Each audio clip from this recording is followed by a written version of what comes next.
The galaxy was at peace. For almost 200 years, no major war had broken out. Trade routes were open.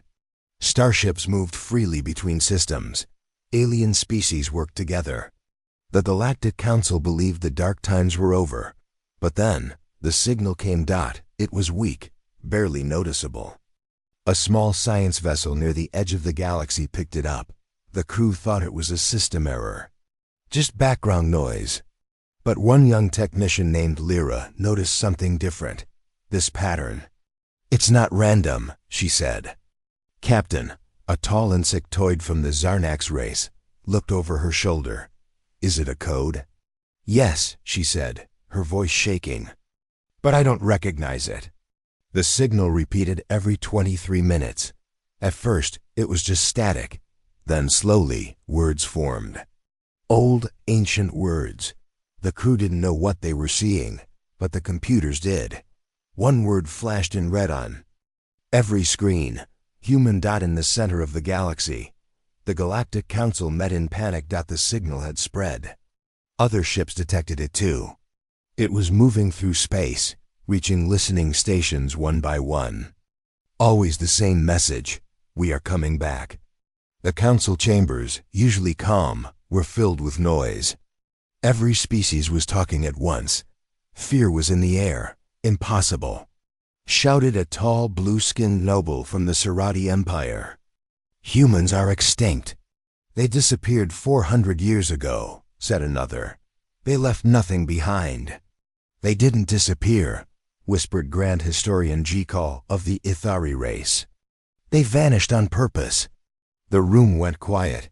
Chael stood slowly. His voice was soft but firm. "There are stories. Hidden records. They say humans were not destroyed. They stepped away. Into darkness." A younger member of the council laughed nervously. "Why would they do that?" Jikal looked him in the eyes. "Because the rest of us were afraid of them." Humans had once ruled parts of the galaxy, not through empire, not by force, but through strength. They were fast learners, creative, dangerous. Their emotions made them unpredictable in war. Their machines, their weapons, everything was more advanced than anyone else's.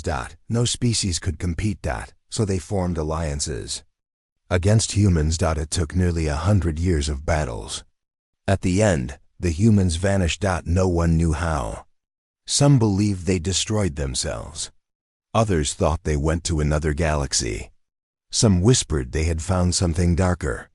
Something that made even them afraid. Now, centuries later, the myth was returning. On a quiet moon near the border zone, an old station still operated. It was a library world filled with records, histories, and old relics. A young alien student, Riven, worked there. He was obsessed with human history. His people laughed at him. They told him he was wasting his time. But when the signal reached the library, everything changed. Riven was alone when the first message played on the speaker.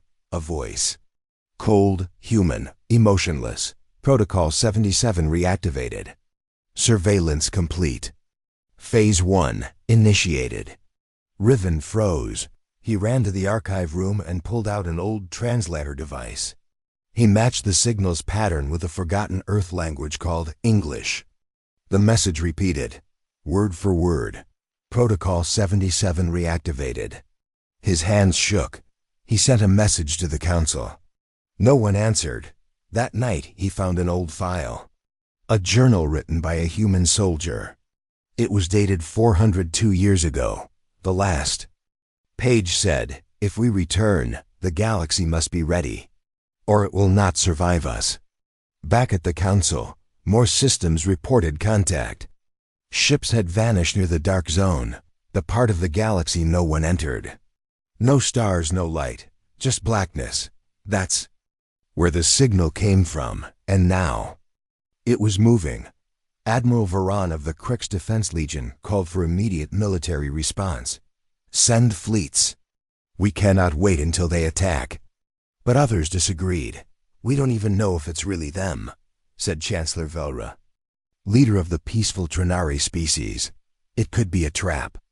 Then, A hollow recording played for all to see. A cargo vessel, floating in space, surrounded by debris. The crew was gone. Only one thing remained, painted in red across the ship's hull. Return of the Firstborn. The room fell silent. A secret message reached Admiral VORN. It was from a spy on a mining station near the Black Zone. The message was short. We saw it. A ship, not ours. Human symbols. No heat, no lights. Just not watching. Then nothing. Varan didn't wait for approval. He sent a fleet of 5 warships to the area. They vanished. No explosion, no distress call. Just gone. Riven, the young student, continued digging through the old files. He found something horrifying. Humans had built something called the Ark. Stations. Massive ships that could disappear into space-time. They were designed not for war, but for escape. The record said they housed millions of humans, soldiers, scientists, children. Waiting. He shared the files with Jiko, the Grand Historian. This confirms it, said Jiko. They left. But they planned to come back. Why now? Riven asked. J-Cal looked at the black star chart glowing above them. Maybe they finished whatever they were building, or maybe they were watching. And now they've decided. On a faraway moon, a small child stared at the sky. Her village had no tech, no signal, no connection to the galaxy. She pointed upward. A star blinked, then disappeared. No one believed her. But the next morning, the elders found strange footprints. Near the mountain edge. Too big for any local creature, and too human. Inside the deep void, in the dead zone of the galaxy, something massive moved, dark, silent. A fleet of ships, black as space, invisible to normal sensors. No lights, no noise. Just pure motion. Inside the lead ship, a man stood. He was tall. Gray armor. No emotion. He looked at the galaxy map glowing before him. Time? He asked. A voice replied. Local systems will detect us in 3 cycles. He nodded. Let them. The voice asked. Mission objective? The man's eyes narrowed. Observation. Test their fear. Then, send the message. The voice clicked. Message already sent. The man smiled faintly. It begins. Back. In the council chambers, panic turned to argument. We must prepare for war. No, if we attack them first, they will destroy us. They're already sending messages. We don't even know what they want. Then, the lights flickered. The chamber's hollow system shut down. In the darkness, a single red light glowed in the center. A voice echoed, not from any speaker, from every wall, every floor. We remember what you did. We watched while you called. U.S. monsters. We were not your gods. We were your mirror. You feared us. Now fear yourselves. Silence followed. Then the message ended with 3 final words. We are back. Riven sat alone in the archive tower. He looked at the stars. They were just stories, he whispered. Now they're real. He opened the human soldier's journal again. We were human. But they made us monsters. If we return, it is not to destroy.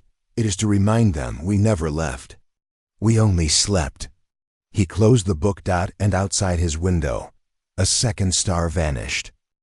Fear spread across the galaxy like fire in dry grass. The message had reached every major system. It was not a whisper now. It was a storm. The words rang in every mind, every station, every city. We are back. Some tried to deny it.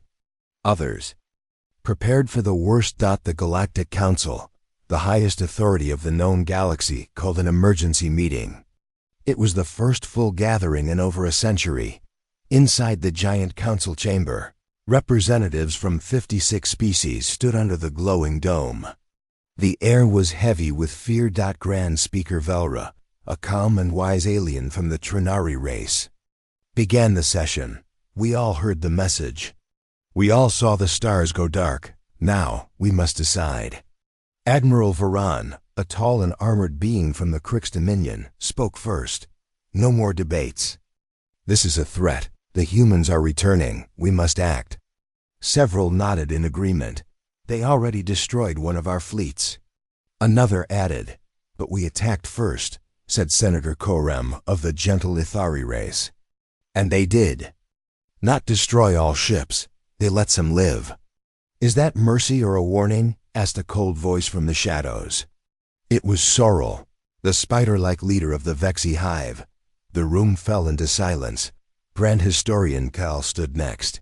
He held an Par, ancient tablet, one of the last human records from 4 centuries ago. They told us they would return, he said softly. We ignored it. We treated them as myth. He placed the tablet on the central podium. It projected a hologram of a human warrior, gray armor, calm eyes. The message played aloud. One day, your galaxy will face a darkness that logic cannot defeat. When that day comes, we will return not as rulers, but as shields. Murmurs spread. Then why hide for so long? Asked a young delegate that. No one had the answer. Meanwhile, across the stars, panic grew. On the trade world of Delva, people rushed to buy weapons. News screens showed images of the human message in every language. On mining stations, workers refused to go near the outer systems. Some planets shut down their borders. Others welcomed the return. On one jungle world, a small group held a human flag from ancient times. Their leader, a historian named Ellen Vora, spoke to a crowd. We were saved by humans long ago. Now they return not to destroy, but maybe to protect. U.S. again. Back in the council, arguments turned louder. Admiral Varan slammed his fist. We cannot gamble with the safety of our people. We must raise fleets, build defenses, and prepare for war. But war against what? Asked Korem. We don't know their goal. Let me remind you, Varan said coldly. The last time we trusted them, they built weapons no one understood. They created AI that could think better than us. They won battles alone. They even stopped a black hole from consuming a star system. And then they vanished, said Velra, not to conquer, but to leave us alone. Or to watch us, Varan snapped, to plan their return. The council ordered a full investigation. Every listening station was to record the signal. Every scientist was to study human history. Every warship near the edge was to report any sighting. And deep in the military command, secret files were unlocked, files hidden for centuries. One file spoke of a hidden project, Protocol Ember. It was a failsafe created by the Council in case humans returned. It included plans for a massive weapon, a weapon designed to counter human tech. But the weapon was never finished, and the scientists who designed it had all vanished years ago. On a quiet world known as Telvos 3, a small child stood at the edge of a frozen lake. He was looking up at the sky, pointing. His mother followed his finger and froze. Above them, in the dark clouds, something moved, massive and silent. A triangular shape, no sound, no lights. Then it vanished. No trace. No proof. But across that planet, every sensor picked up the same reading. Human tech signature detected. In the council chambers, fear became real. The signal was growing stronger. Now it wasn't just a message. It was a map. The signal changed form. It projected routes, paths through space, all leading toward the center of the galaxy. Straight toward the council. World, Havern Prime. Panic broke out. Is this an invasion? Or a meeting point? Why are they sending us directions? We must attack now. No, we must talk. In the middle of the noise, a voice echoed. Not through speakers. Through minds.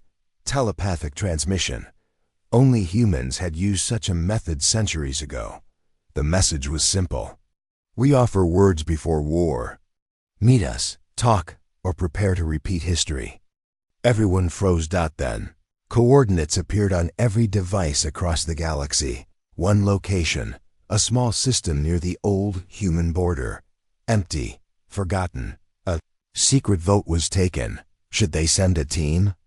Most said yes, but Admiral Varan had other plans.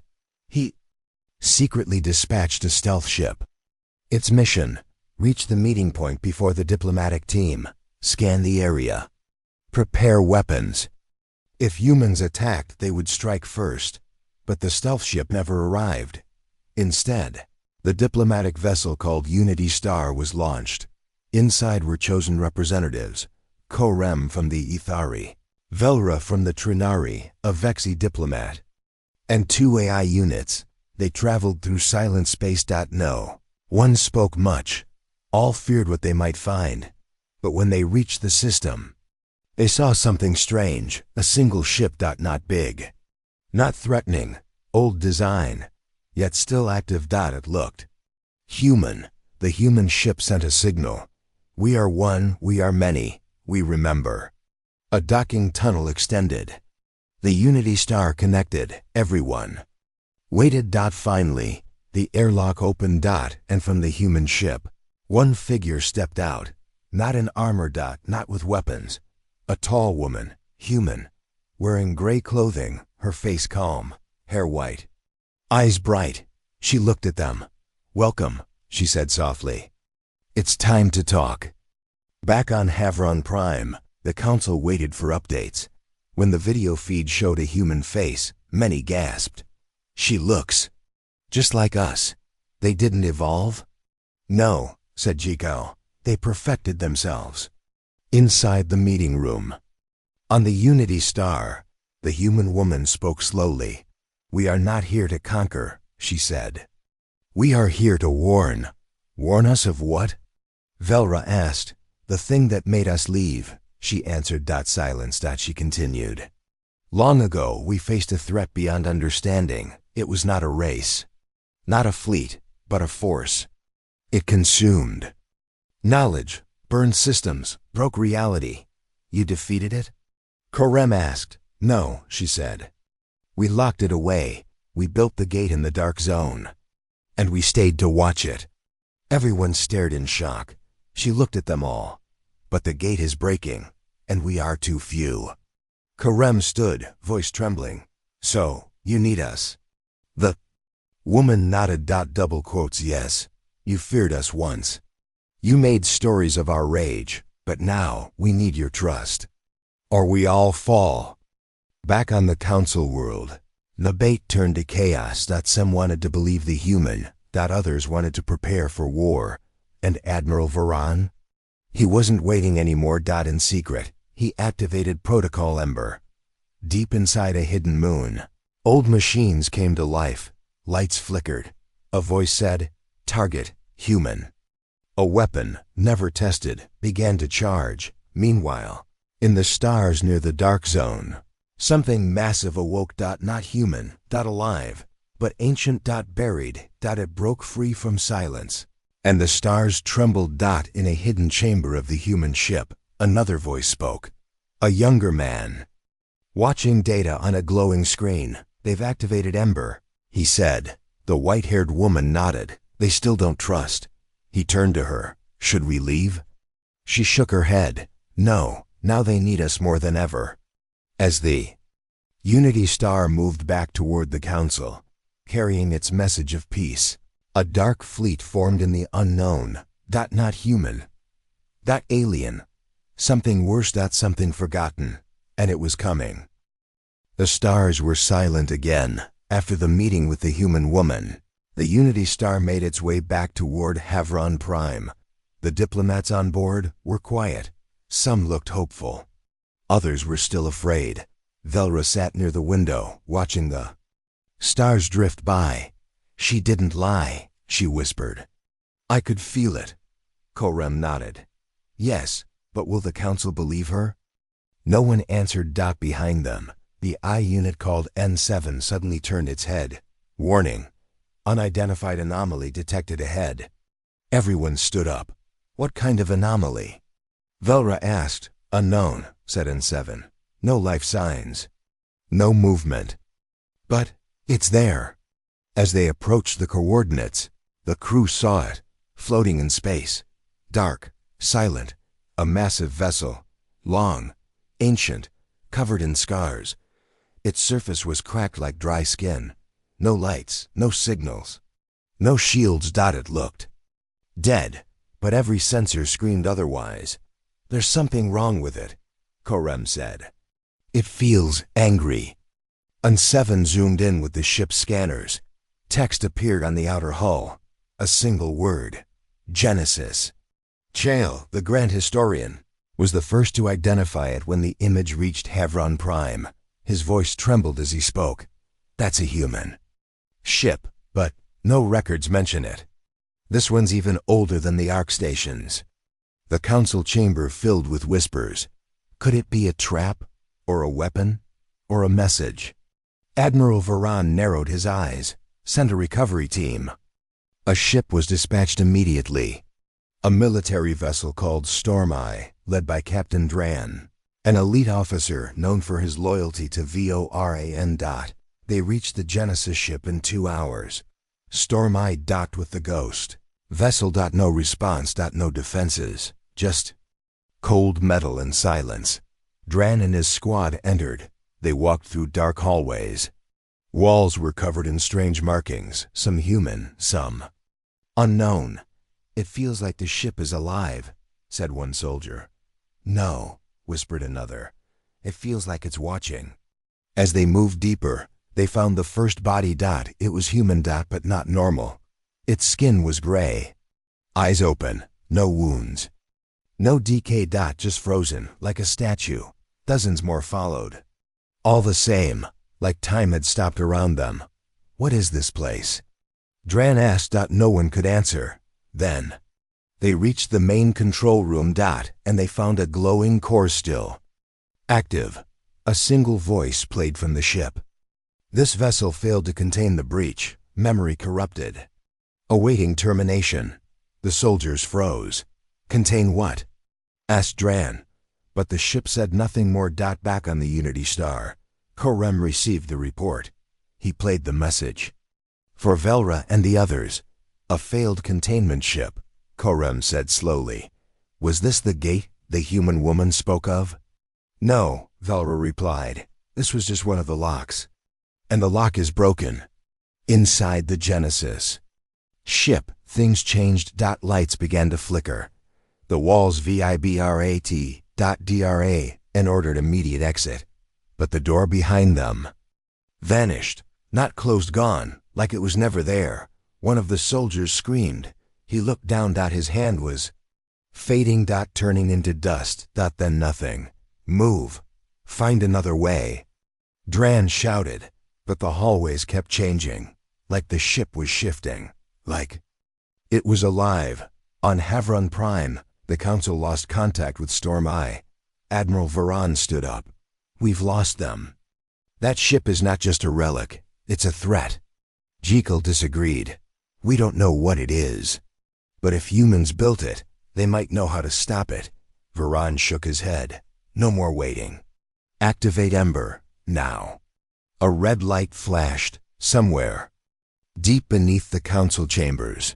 Machines woke up again. In the darkness of the Genesis ship, Captain Dran reached a new chamber. A huge round room, filled with broken pods. Inside one pod, a body floated. Different from the others. Still moving, still breathing. Then its eyes opened. Human. But wrong. Black eyes. No emotion. No voice. Just a slow smile. It stepped out. And the lights across the ship turned blood red. On the Unity Star, Korem's AIN-7 started shaking.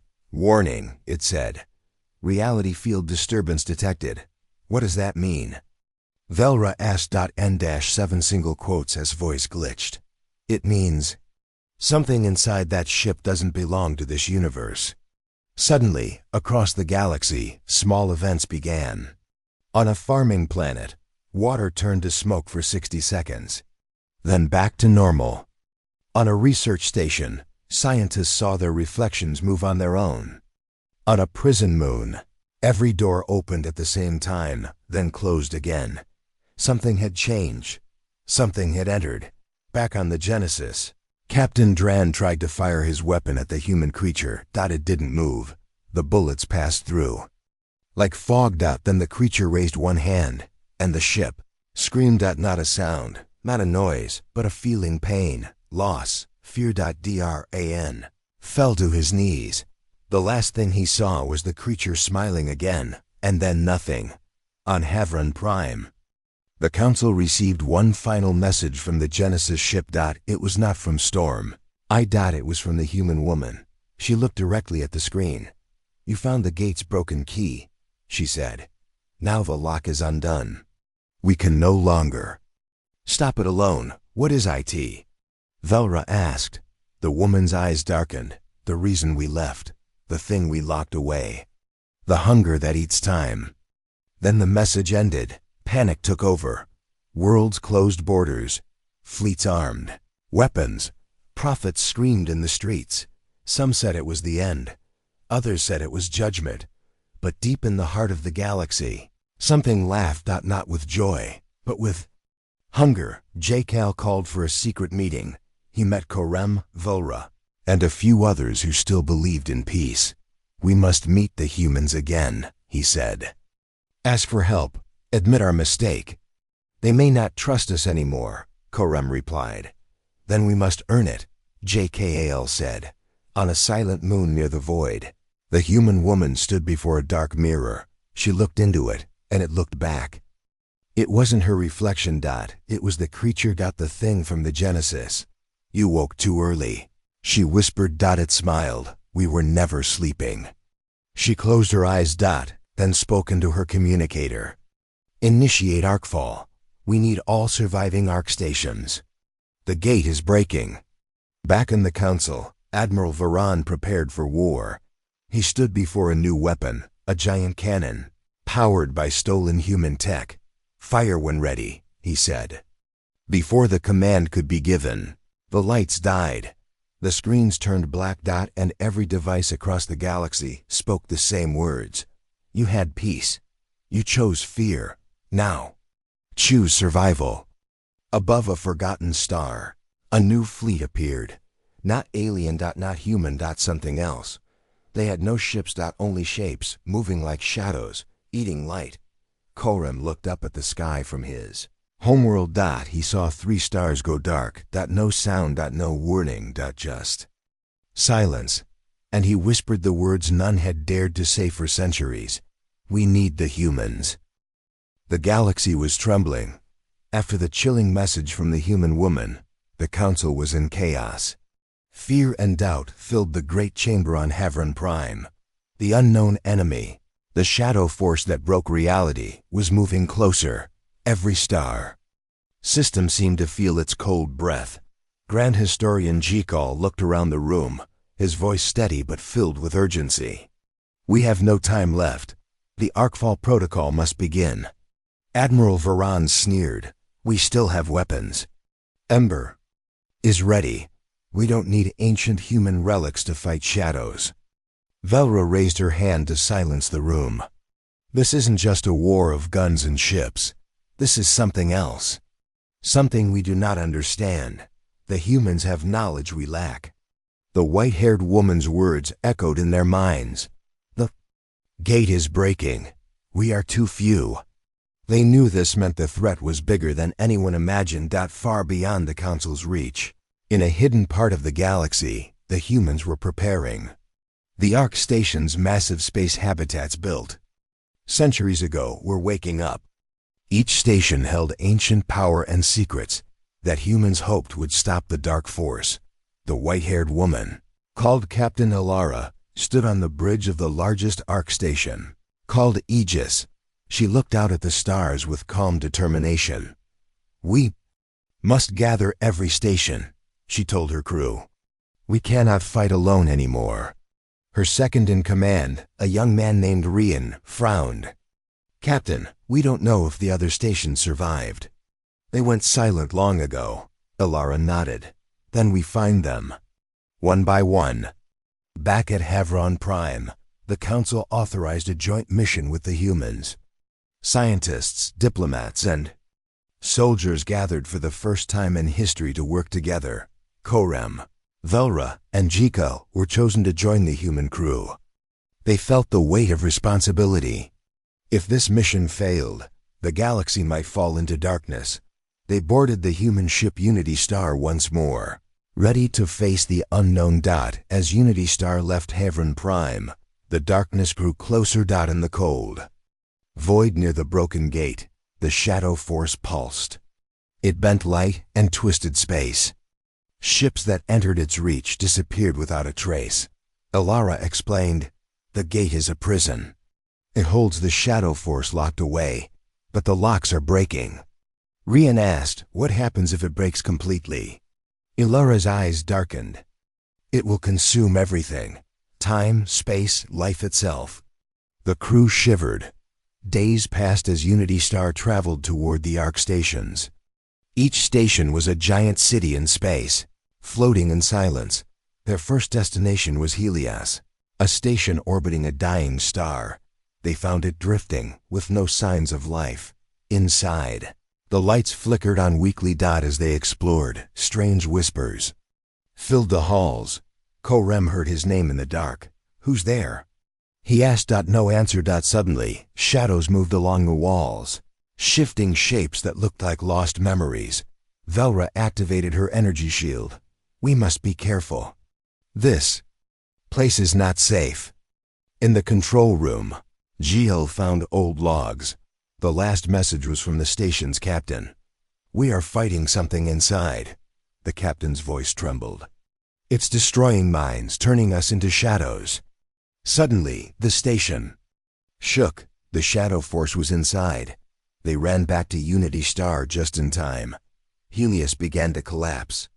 Swallowed by darkness. Next, they traveled to Orion Arc. The station was different. Bright lights, active systems, and survivors. A small group of humans lived there, led by an old commander named Thane. Thane welcomed them cautiously. "The shadow force is real," he said. "We lost many, but we have weapons, ancient tech from the first wars with the darkness." Elara and Thane studied the weapons. "They may slow the darkness," Elara said, "but we need all the arcs." The journey continued. Each arc was more dangerous than the last. Some stations were empty. Others had become traps. Shadow creatures lurked in the dark corners, attacking the crew. Every step closer to the broken gate brought new horrors. Back at Havron Prime, Admiral Varan prepared his fleet. He refused to believe the humans' warnings. "We fight or die," he declared. But during a battle near the border, his ships encountered something terrifying. Shadow tendrils reached out from nowhere, tearing through ships like paper. His fleet was decimated. Varan barely escaped with his life. Unity Stars crew grew closer. Korem learned about human history, their sacrifice, and their hope. Velra found courage she never had. Kale studied ancient texts, finding clues to stop the darkness, and Elara never gave up. Finally, they reached the last Ark Station, Sentinel. Sentinel was a fortress, built to guard the gate itself. Its walls were strong, but its defenses were weak. Inside, they found the source of the problem, a massive shadow heart, pulsing with dark energy. Elara and her crew prepared for the final battle, using the ancient weapons from Orion Arc and the knowledge from the other stations. They set up a trap. Elara activated the Arcfall protocol. Energy beams shot out, targeting the shadow heart. The darkness fought back, sending waves of shadow creatures. The battle was fierce. The station shook. In the middle of the chaos, the white-haired woman faced the shadow heart alone. She raised her hands and spoke in the old language. The shadow heart pulsed violently. Suddenly, it shrank. Smaller and smaller until it disappeared. The galaxy was safe for now. The gate was sealed. Again, the shadow force was locked away, back at Havron Prime. The council gathered once more. This time, they thanked the humans. Velra spoke with hope. "We have learned to trust." Korem smiled. "And to fight together." Jiel nodded. "The future is uncertain, but we face it united." But in the darkness beyond the stars, something stirred. A whisper. A promise. The shadow force was not gone. It was waiting. Peace never lasts forever. 3 months had passed since the Arcfall Protocol was activated. The gate had been sealed, and the Shadow Heart destroyed inside the Sentinel Arc. Across the galaxy, people tried to return to their lives, but something felt wrong. Too quiet. Too calm. The stars still looked the same, but deep space was colder. The silence had changed. On Havron Prime, the Council celebrated the alliance between the humans and the other species. Velra stood beside Korem, and Grand Historian Gil, Captain Alara, and her second-in-command Rian were honored guests. Banners flew. Speeches were made. People smiled, but Gel could feel it, unease under the surface. He leaned over to Korem. The shadow was not just a creature, it was a symptom. Something deeper is coming. Korem nodded. I felt it too. Alara stayed silent, her eyes on the stars. A week later, Unity Star received the distress signal. It came from Varine 6, a small colony near the outer rim. The message was broken, filled with static and screams. Help, we see them. Shadows inside. Light. The signal ended with a strange sound, not a scream, not a word, just humming. Ilara's team prepared for departure at once. Velra and Korem joined the mission again. They feared what they might find. As Unity Star reached Varine 6, they found the planet silent. No ships. No signs of battle. Just stillness. They landed near the main colony. Buildings stood untouched. Lights were on. Doors were open, but no people. The crew spread out to investigate. Korem entered a home. Food was on the table. Toys on the floor. A hot drink sat untouched. It was like everyone had just vanished. Velra walked into the medical center. Monitors blinked softly. Charts were scattered. Then she saw something that chilled her heart. A wall covered in handprints, thousands of them, small, large, all pressed in with such force the walls cracked. She called Alara. Something happened. Here. Something. Fast, Ilara replied. Come to the center square. We found something. At the center of the colony, a giant hole had opened in the ground. Perfectly round. Smooth edges. No tools could have made it.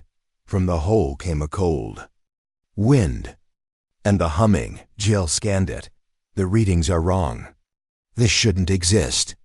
The matter inside the hole isn't behaving like normal space. Korem looked at Alara. It's the same as the Genesis ship, isn't it? Alara nodded. Worse, the enemy didn't just escape the gate. It left something behind. Suddenly, the humming grew louder. Shadows rose from the hole. But these were different. They had shape, faces, eyes, human eyes. Velra gasped. Those are the colonists. The shadows turned toward them. One of them, an old man, whispered, It's beautiful in the dark. Come see it. Then they attacked. The battle was fast and brutal. Alara ordered a retreat. They ran back to Unity Star, losing 2 crew members in the process. The shadows didn't follow as the ship left orbit. The colony disappeared from the scanners, like it was never there. Gone. Back on the ship, Alara gathered the team. This wasn't just shadow. This was infection. Something took them changed.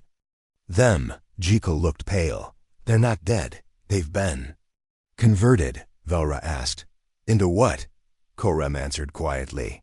Into messengers. Everyone looked at him. He explained.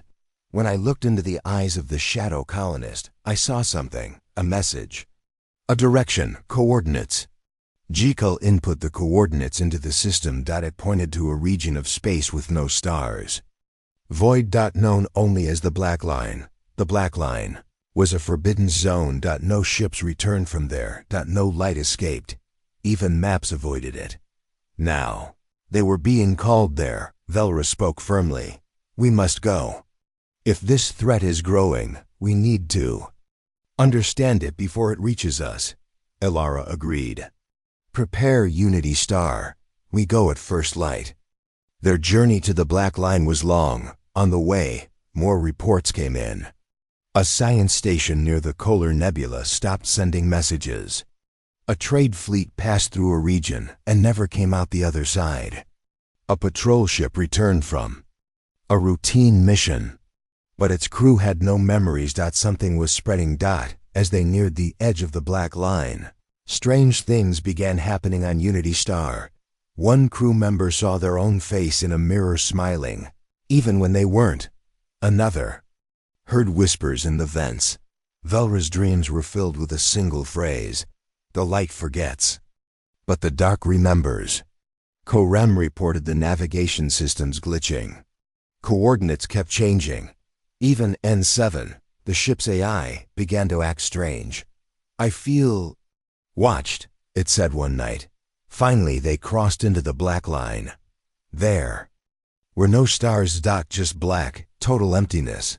But something moved in that emptiness. Shapes. Too large to be ships. Too quiet to be alive. They floated, watching. Ilara whispered, "Those are the ancients, the ones who fell before us. Before even humans." Kal gasped. "The darkness didn't start with us. We're just the next chapter." At the heart of the Black Line, they found it. A giant construct, not human, not alien, a monolith pulsing with dark light. And beside it, a ship, a human ship. Old, burned. Name barely visible, Solace. They boarded the Solace. Inside, they found a single survivor. A woman, half shadow, half human, hooked into wires. She opened her eyes and spoke. "You came late. The gate is not sealed. It never was." Ilara stepped forward. "Who are you?" The woman smiled sadly. "I was part of the original ARC team. I stayed behind to keep it asleep. But something woke it. What is it?" Korem asked. The woman looked at them with black tears in her eyes. "It is not a thing. It is a hunger. It eats history, memory, time. Every world it touches forgets who they are." She pointed at the monolith. "That is its seed." Jill understood. If this spreads, no one will remember anything. No names. No stars. No stories. We will become shadows in forgotten space. Ilara turned to the others. "We destroy it." The crew placed explosives around the monolith. But as they activated the countdown, the construct began to speak. A deep, ancient voice filled their minds. "You are echoes. I am the silence after. You cannot destroy what never lived." Their memories began to fade. Velra forgot her name. Korem couldn't remember his home planet. Even Ilara saw her childhood fading. Then Rian stepped forward. He pulled out a shard of the Genesis ship, something they'd kept since the early days. Slammed it into the monolith's core. The light turned white, and the darkness screamed. The explosion tore through the void. The monolith shattered. The shapes in the Black Line disappeared. Unity Star escaped just in time, back in normal space. Light returned. The stars felt warmer again. But not all memories came back. Some crew members still had blank spaces. Some names were still missing. Korem stood beside Velra. "Did we win?" Velra looked at the stars. "I don't know. But I remember one thing." "What?" "Humanity didn't run away. They stayed. They fought. They warned us. And now we fight with them." In the far corners of the galaxy, new whispers began.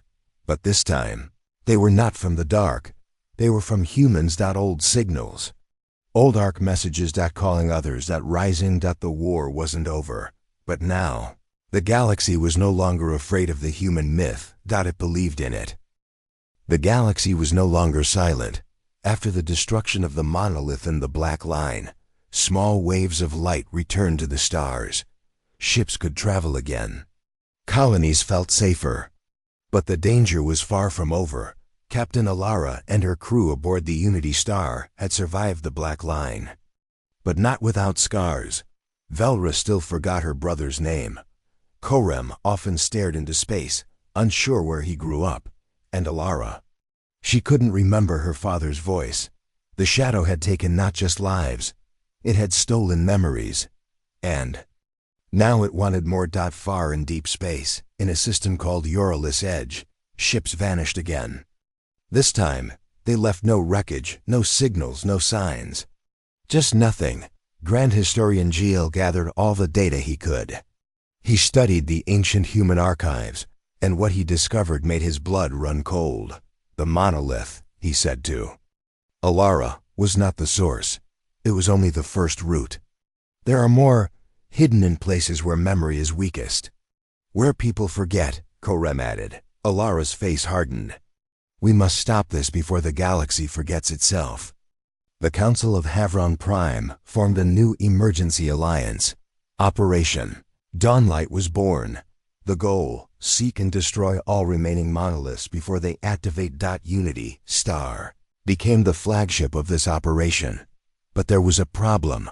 The enemy was already fighting back, not with ships or weapons, but through memory decay. Whole worlds woke up one day not knowing who they were. A planet called Tazarian forgot it had ever joined the Council. Another, Dravo 3, forgot it had cities. People lived in rubble, thinking that's how it had always been. The shadow was rewriting reality through memory loss, and worse. It was now targeting Unity Star. It started with whispers. One morning, crew member Dallin looked at Alara and asked, Captain, when did we meet? I can't remember anything before last week. Alara frowned. You've been with me for 5 years. He shook his head. I believe you, but it's gone. Then it spread. Logs vanished from ship memory. AIN7 began skipping parts of sentences. Even Velra forgot how to speak her home language. The ship wasn't under attack. It was dissolving. Ilara called an emergency meeting. Rian, Korem, Velra, Jikal, and the remaining core officers sat in the dim war room. We can't keep running, Alara said. This is a memory war. We fight by remembering. Gilles stood up, holding a device. This is a memory anchor, he said. Ancient human tech. It holds one person's full memory signature, name, family, history, emotions. We need to make one for each of us. Korem blinked. Will it protect us? It won't stop the decay, Kal admitted. But it will help us restore what we lose. If we survive. Everyone agreed. They spent the next 2 days recording their entire lives into anchors, devices small enough to wear as necklaces or implants. They called them light seeds. The next target was Dorsa Prime, a once thriving world with massive memory research centers. Intelligence showed a second monolith had activated near its core. When Unity Star entered orbit, they saw a beautiful planet, forests, oceans, cities. But the people walked in silence. No one spoke. No names. No greetings. They had all forgotten how to talk. Alara, Volra, and Korem landed with a scout team. They found a massive crater in the capital city. And in its center, the monolith. It was taller than the last, covered in blinking lights and shifting images. Faces, memories, echoes of people it had consumed. Velra stepped closer and heard her own voice coming from it, words she had never said. I am nothing. I never was. Alara pulled her back. It's feeding on you. Stay sharp. Suddenly, a blast of energy threw them off their feet. Shadow creatures emerged, not just shapes this time, but reflections of the crew. Alara saw her own face. Twisted, grinning, eyes black. Korem faced a shadow version of himself with no eyes. They weren't just being attacked, they were being replaced. The battle was brutal. Every time someone hesitated, the shadow version grew stronger. Chill. Speaking through Combs yelled, You must say your names. Out loud, anchor your minds. One by one, the crew began shouting their names, ranks, memories. Velra screamed, I am Velra, daughter of Phalos, born in the singing caves. Korem shouted, I am Korem of Durul. My father was a star miner. I played in red dust. Each truth weakened the shadow reflections. They began to melt, losing form. Ilara stood before her. "Dark twin," she whispered, "I remember everything. Even what I lost." And drove her blade through it. Rian and the tech team set charges around the monolith dot with seconds left. They escaped to the ship. The explosion was brighter than a star. And for the first time, the people of Dorsa Prime blinked. A child said her name. A mother hugged her son, saying, "I remember you." Hope returned. Back on Unity Star, Chael made a dark discovery. "There are 5 monoliths total," he said. "We've destroyed 2, but the next ones are moving." "What do you mean?" Velra asked. "They're not planted," JKL replied. "They're alive. They grow like living memory tumors." "And the last one," he added, "is aboard a ship." Ilara's eyes widened. "Whose ship?" Jekyll hesitated, then showed the logs. Ship name, Genesis 0 origin, Earth last seen, near the Galactic core status. Corrupted the original Genesis ship, humanity's first colony vessel. The one they thought lost was now the final weapon of the Shadow, and it was heading for the Council's homeworld, Havron Prime. If it reached the planet, it would erase the history of the entire galaxy. No names. No past. No future. Just silence. Operation Dawnlight changed course. Every ship in the Alliance, human, alien, AI hybrid, turned toward the core. The final stand was coming. But Ilara knew something important. This isn't just a battle. This is memory versus forgetting. Light versus shadow. Truth versus nothing. She looked at her crew, all wearing their light seeds. "No matter what happens, remember who we are." They had 5 days before Genesis 0 reached Havron Prime. 5 days. To stop the end of memory itself. As they traveled, strange events increased. Time loops appeared on ship monitors. Crew remembered things that never happened. A crew member aged 50 years in an hour, then vanished. Reality was cracking. The enemy had one last trick. It created false memories, traps inside people's minds. Ilara dreamed of a family that never existed. Korem thought he had killed his own brother, but he never had one. Velra saw herself as a child in a ruined world. But she was born on a peaceful moon. If they believed these lies, their light seeds would fail. Chael reminded them constantly, "Your anchor is your truth." Repeat it, own it, live it, and slowly. They learned to fight back from the inside. On the 5th day, Unity Star reached the edge of the galactic core. There, surrounded by broken satellites and dead ships, floated the Genesis-0. It looked like a ghost, half metal, half shadow, moving like it was breathing. Ilara whispered, "That's where it started, and where it must end." The final battle was about to begin, and it would not just decide who lived or died. It would decide who would be remembered. The Unity Star floated silently in the deep dark near the galactic core. In front of them was the enemy, the Genesis 0, humanity's first colony ship, now corrupted and alive with dark energy. Its surface shifted like liquid metal, and from its core, faint screams could be heard through the voices of those who had forgotten themselves. Captain Ilara stood on the bridge with her crew. The galaxy behind them was counting on them. If they failed, the last memory of humanity and all other species would vanish. And no one would even remember what they had lost. Inside the Enema Genesis 0 was not just a ship anymore. It was a living mind, built from stolen memories, twisted thoughts, and ancient pain. It had no true shape. Its doors opened by thought. Its hallways changed with each step. To stop it, Ilara and her team had to enter it. They knew it was a trap.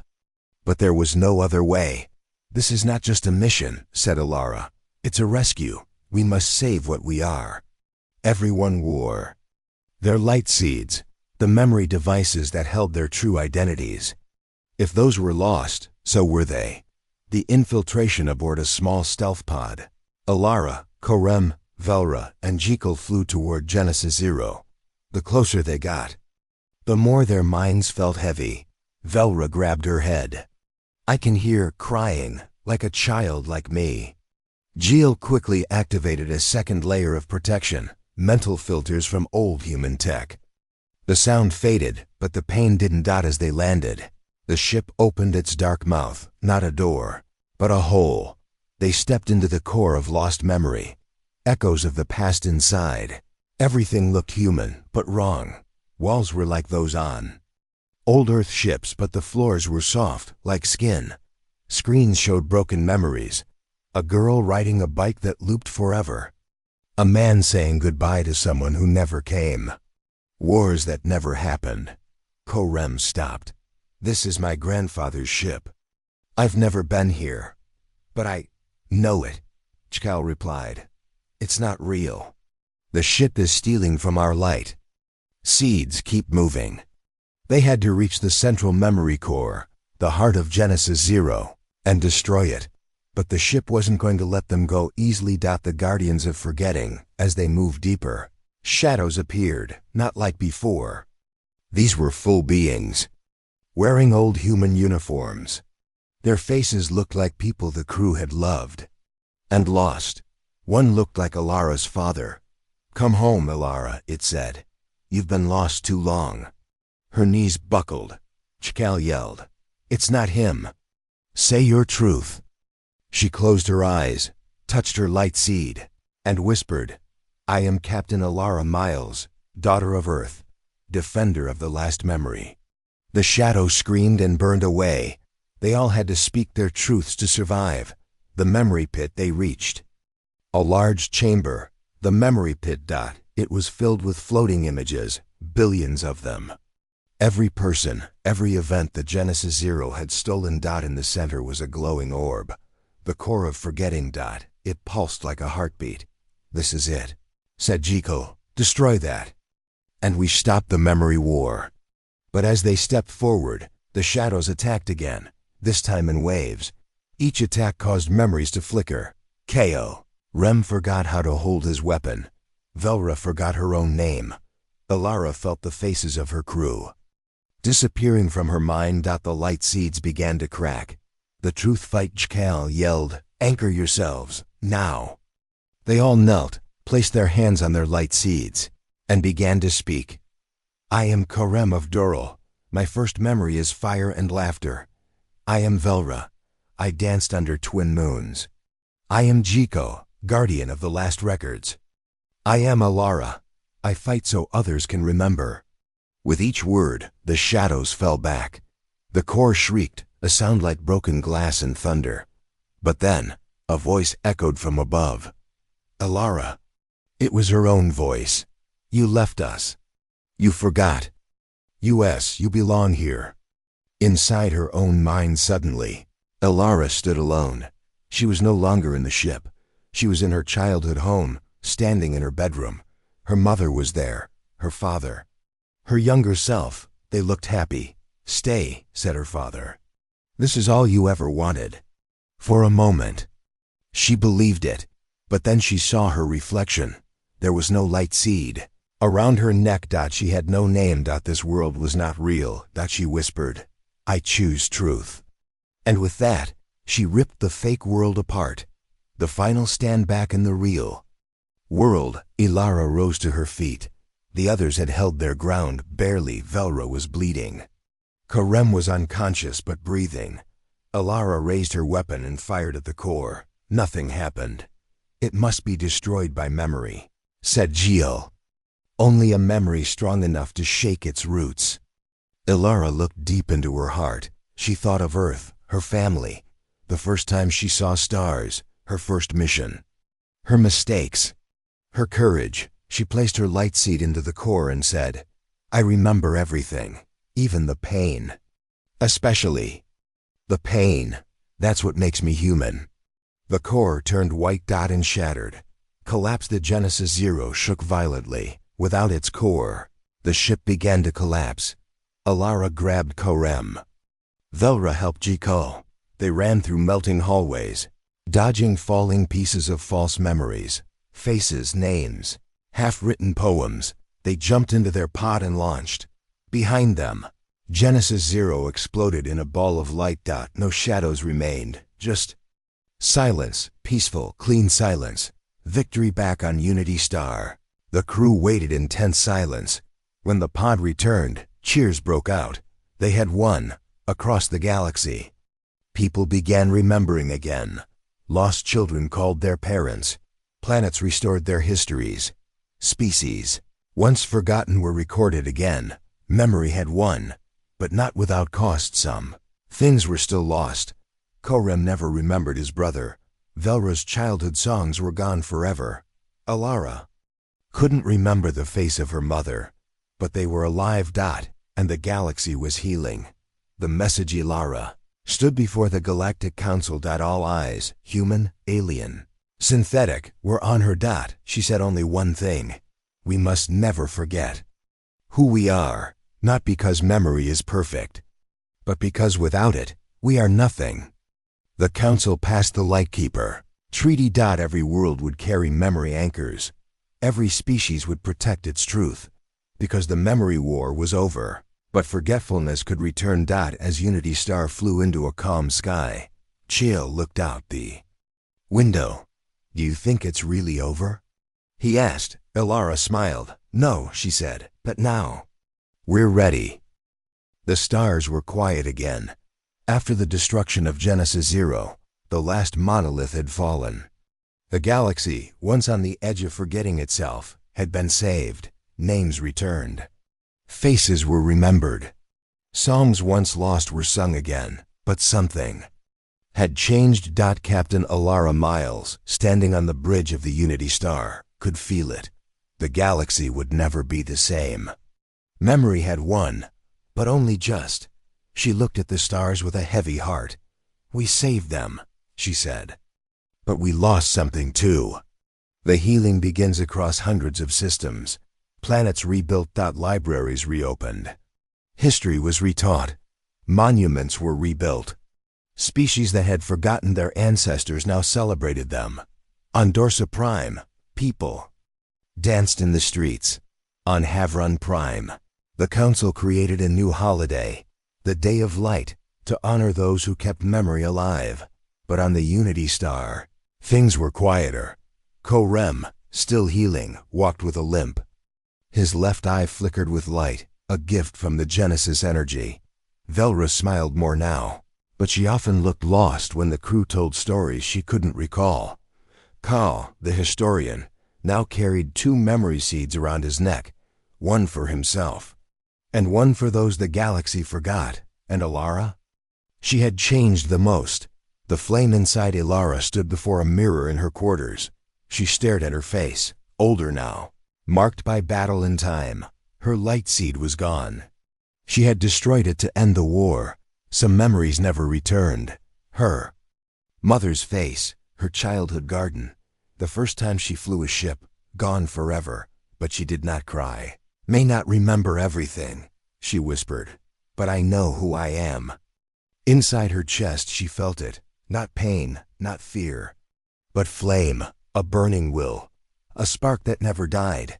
That spark was humanity's true strength, not their weapons, not their ships, but their fire, the fire to keep going, even when all light fades. The new council months later, Alara and her crew were invited to the Council of Havron Prime. Species from across the galaxy filled the grand chamber. Even old enemies sat side by side. The memory war had united them in a way no treaty ever had. Alara stood before them all. She didn't give a long speech, just a few words. We burned in darkness, but the human flame never died. We didn't fight to be remembered. We fought because forgetting is worse than death. The room fell silent. Then they stood, every delegate, every soldier, every historian. They lit candles. One by one, thousands of flames, for the first time in recorded history. Every species honored humanity, not because humans were the strongest, but because when everyone else forgot, humans remembered. A new mission. The Unity Star became more than a warship. It became a lightkeeper vessel, a ship carrying the histories, languages, songs, and stories of all known species. Its mission: to protect memory and spread light where darkness remained. Ilara's crew traveled to forgotten worlds. They restored lost ruins. They helped people remember who they were. Everywhere they went, they heard the same question: why did humanity come back? Ilara always answered the same: because we were never truly gone. We were just waiting for the galaxy to need us again. The last echo. One day, in the outer reaches of space, the Unity Star received a strange signal. It came from a distant sector, uncharted, untraveled, untouched. The signal was weak, broken, full of static, but one word stood out: help. It was in an ancient human dialect, not used for centuries. Korem leaned over the screen. It's real. Velra's eyes widened. Another human colony? GL spoke slowly. Or survivors, ones left behind before the fall. Ilara stood up, her voice calm but full of energy. Set course. But Captain, said Velra, we don't even know what's there. I know, Ilara said. That's why we have to go into the unknown. As the Unity Star moved toward the signal, the crew prepared once again for the unknown. But this time, they were not afraid. They carried more than weapons. They carried truth. They carried names. They carried songs of a galaxy reborn. And at the heart of it all, they carried the human flame, a fire that would never go out. Legacy in time.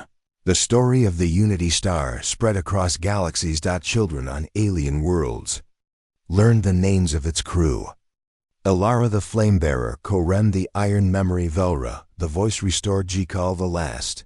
Historian statues were built in strange cities. Songs were written in 10,000 languages, not to worship them, but to remember. Because memory, true memory, is never about perfection. It's about the choice to hold on. To speak truth, even when no one listens. To light a candle in the dark. And that is what humans did better than anyone.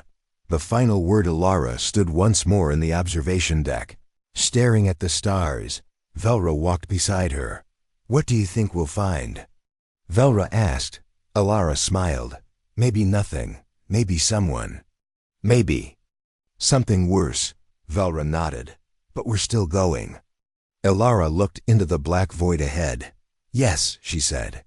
Because the galaxy feared the human myth, until humanity returned in force.